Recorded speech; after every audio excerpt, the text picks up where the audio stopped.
Under the Blitz, the podcast. What's up, everyone? Welcome to Under the Bridge, the podcast. Thank you for joining us for another episode. My name is Nelson Lateeph. I have here with me today Beverly Waters from Beverly Waters Arts here in Lethbridge. How are you? I'm well, thank you. Thank you for having me. Your new studio is amazing, comfortable, beautiful, inviting.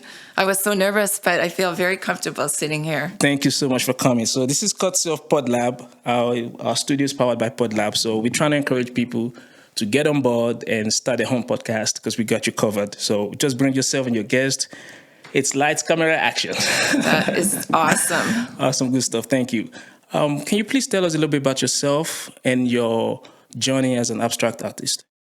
I've been doing art my whole life, but I had a quite catastrophic back injury about 10 years ago. So I went through a long period of rehabilitation, and art was a huge part of that. And I realized when I was recovering that I had found the thing that I was actually meant to do all along. So I dove deep into my practice, and here I am today. Wow, thank you for sharing that with us. I know you're so involved with the community here in Lethbridge, which is the essence of this podcast. We try to infuse the importance of being community-oriented and stuff.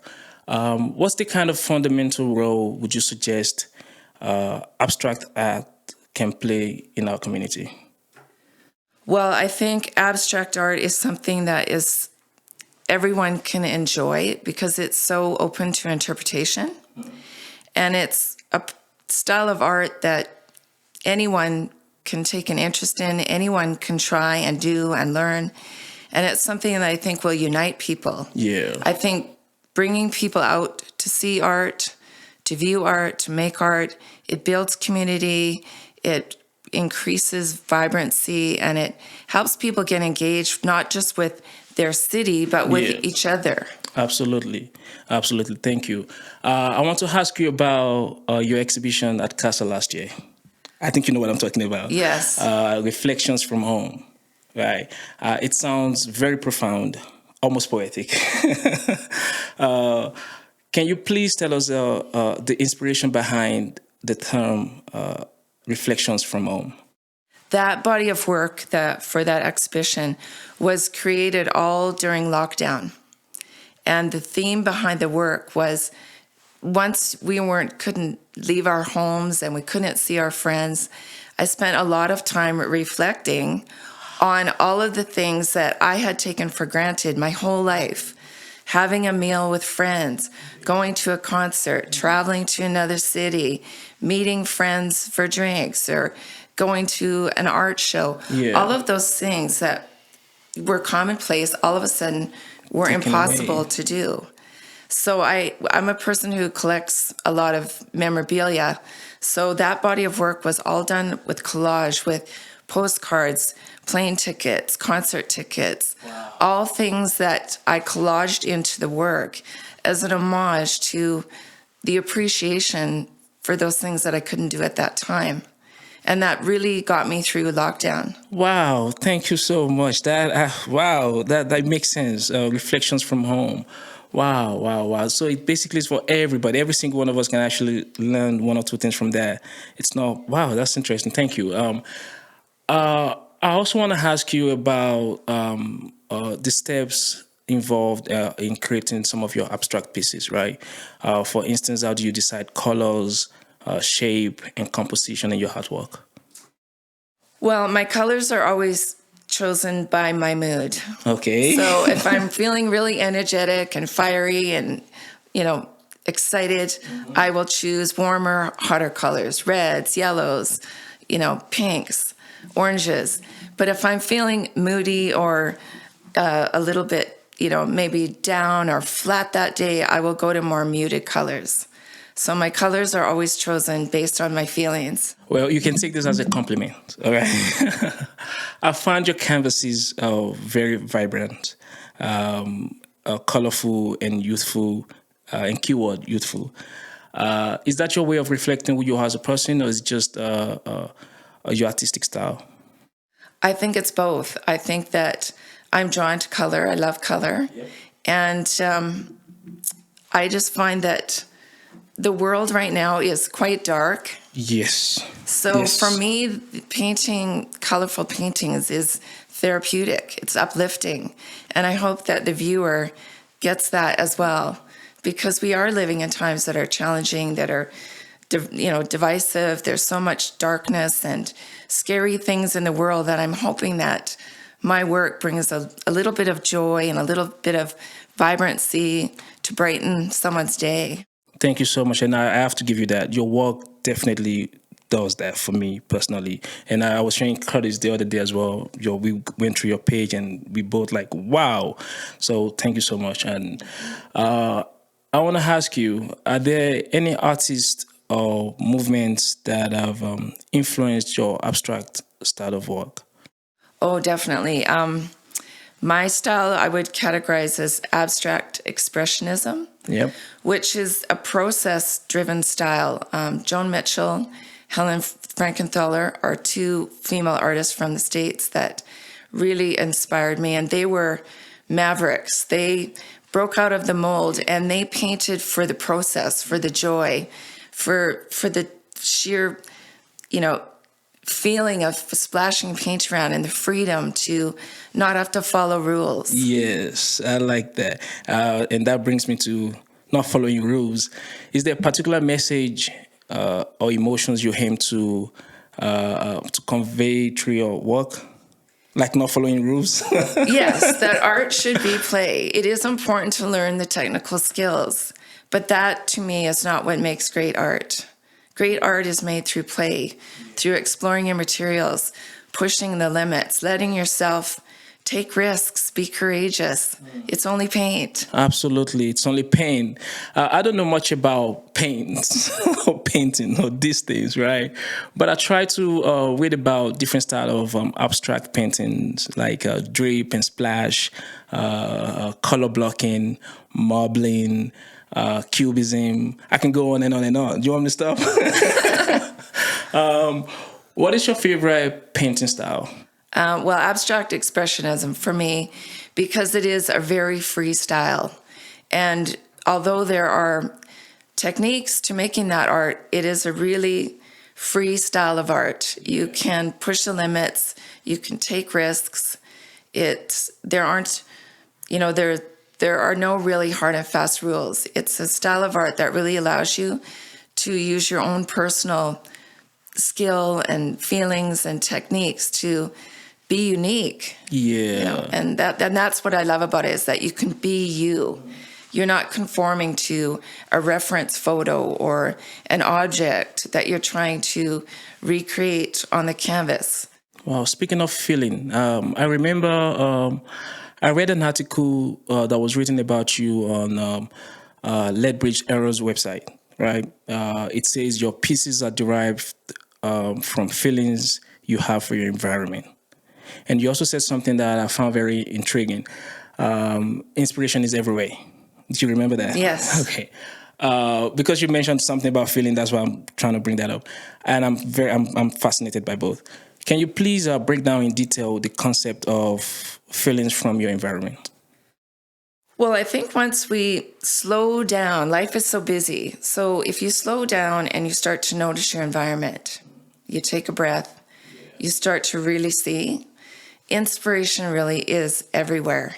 It can be a crack in a sidewalk. This morning when I was getting ready to come and I was outside and looking at my vehicle and packing some things up, I thought, look at the rain on the windshield. Look at the patterns it's making. Look at how interesting it is.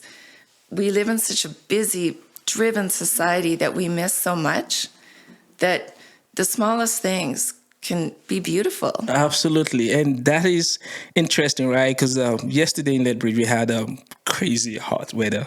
Yes. Right? And today is raining, right? And you seem to capture all these things from your environment from, let's say, Lethbridge. Emphasis on Lethbridge. What are the advantages of being an abstract artist here in Lethbridge?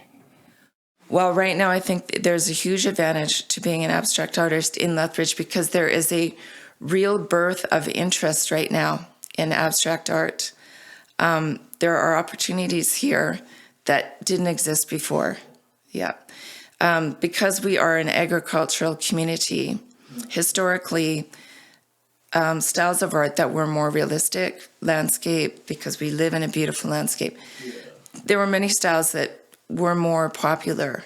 But I think now there is a birth of, I don't know if it's, we have a lot of young people in Lethbridge right now promoting art and doing art. Yeah. But I think it's the perfect time for abstract art in Lethbridge right now. Thank you. And also I want to ask you this, a little bit personal. Are there times where you feel stuck in the middle of creating something that you feel like this isn't going according to plan, or how do you, and you just want to, stop, right? But I want to ask you, how do you creatively stay alive through this process and just follow through and not give up? Well, that what we call the ugly stage used to bother me, but now it's my favorite part. Wow. Because when you get to the ugly stage, it forces you to take a risk. You can't just keep staring at the ugliness or turn away from it. You've got to deal with it. And for me, it excites me because that is the point in the process where I will take a strange color or a crayon or a marker and just basically destroy what was there. Yeah. But then it gives me something new to respond to. And those paintings that go through the most ugly stage usually end up being the best ones in the end. Wow, that's so cool. Like you said earlier about your journey, how you started with abstract art, and I also read somewhere that you started with art journals. Yeah. And progressed to larger art projects and then up to canvases. But when you first started, right, I want to connect this question to the one I asked you previously. I wanted to know if there were times where you felt this is not my thing, and how do you just deal with those moments mentally and just like, I can do this. Imposter syndrome. All artists get it. Even artists that are very famous now. You have to step away from comparing yourself to others. Yes. Everyone's art journal is their own visual diary, and it's personal, and it's all about what you're doing, not comparing yourself to others. Comparison is the killer of creativity. Thank you. I'm not trying to stay on the same topic over and over again, but it's so important for me because I try to, people that I look up to like you, I try to sort of get the most out of them when it comes to inspiring upcoming artists, or just to learn one or two things from you, especially the not giving up part, right? So that's why this question might still be connected to the last two questions I've asked you. What advice would you give someone going through the early days of their journey as an abstract artist to not give up? Keep exploring, keep painting, paint, or draw or sculpt or whatever you do, and do it for the joy. Mine your own creativity. Don't look outside yourself. Just keep exploring and finding what brings you joy. Because the more you explore and the more different styles you try and materials you try, you're going to find something that you go, that's it. And when you find that magic thing that makes your heart sing, then just keep doing it. Do it, and share it, show it. Don't be afraid. Don't be afraid. And how do you feel when, let me say it this way, right? Have you faced any criticism or misconceptions about your work in the past, and you just like, I'm not being afraid to just stand your ground? I'm sure I have. I haven't had people say to my face, "Oh, that is ugly." Yeah. Wow. I've been fortunate, and maybe I just haven't had enough exposure yet. I'm sure that time's coming. Yeah, and hopefully not. But the thing is, everyone sees things differently. Yeah. And it doesn't matter to me whether, as Georgia O'Keeffe says, praise and criticism both go down the same drain. So in the same way that you don't hook onto criticism, you don't hook onto the praise, you believe in your work, and it's lovely if people like it, but if they don't, you let that wash off. Let's twist it a little bit and say, have you had people interpreted your work differently from your original intention, good or bad, and I want to ask you, how often do you have to actually explain yourself, even at say like in hot exhibitions, about, especially with the direction where the question is coming from is not your intended destination at all. I have had that happen, and I actually don't try to over-explain my work because I'm really interested in how people see it. And that is one of the joys of abstract, is that when you meet people, they'll see things in your work that you don't see. Yeah. And I find that fascinating.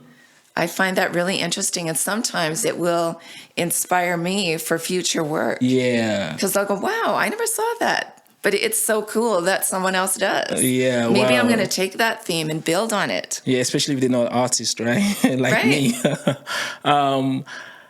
I saw somewhere where you said, I think it's one of your posts on Instagram, I think. You said painting edges are one of your favorite processes. And you don't really like looking at your work until the edges are done. Yeah. Can you tell me more about that? Well, when I paint on quite thick canvases, and I make a real mess of them when I'm doing my paintings. So when they're finished, it's sort of the final culmination of layers and layers and hours and hours and hours of work on the piece. Yeah. So when I paint the edges, it's almost like a meditation.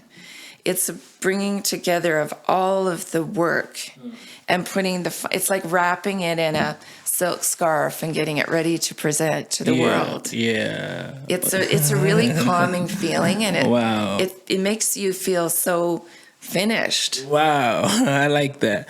And I believe you sometimes host a live painting demonstrations, right? How often do you host such events, and do you have any upcoming one? Well, actually, the one that I did for Allied Arts Council in February was the first one I had ever done. Oh, okay. And I was quite terrified. Oh. I was quite terrified before I did it.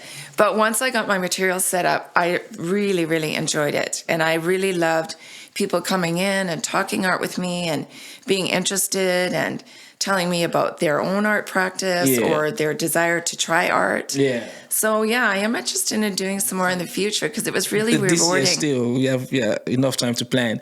And I know you're quite busy and stuff. And that's why, and I know you have another, one of your paintings, actually. Yeah, one of your paintings has been selected for the Making It Big in Lethbridge. Yes. At Casa.